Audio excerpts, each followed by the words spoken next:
ঢাকার উত্তরায় milestone school and কলেজে ভয়াবহ বিমান দুর্ঘটনায় মর্মান্তিক মৃত্যু হয় তৃতীয় শ্রেণীর শিক্ষার্থী রাইসা মনির। তার গ্রামের বাড়ি ফরিদপুরের আলফাডাঙ্গায়।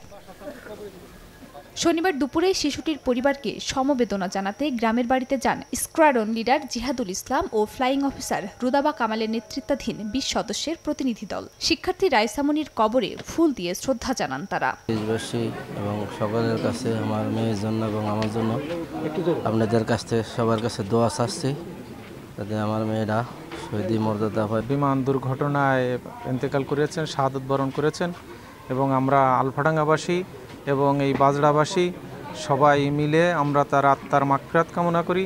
শামসুল উলুম মাদ্রাসা ও এতিমখানা মসজিদে রাইসা মনির জন্য দোয়ার আয়োজন করে বিমান বাহিনী। পরিবারকে সব ধরনের সহায়তার আশ্বাস দেওয়া হয়।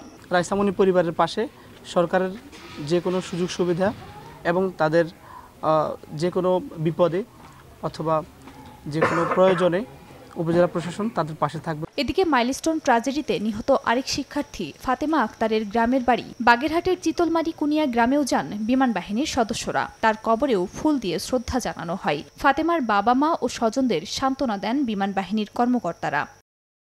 গত ২১ জুলাই ভয়াবহ এই দুর্ঘটনায় এ পর্যন্ত প্রাণ হারান ৩৪ জন, যাদের বেশিরভাগই শিক্ষার্থী। খাদিজা স্বপ্না, সময় সংবাদ।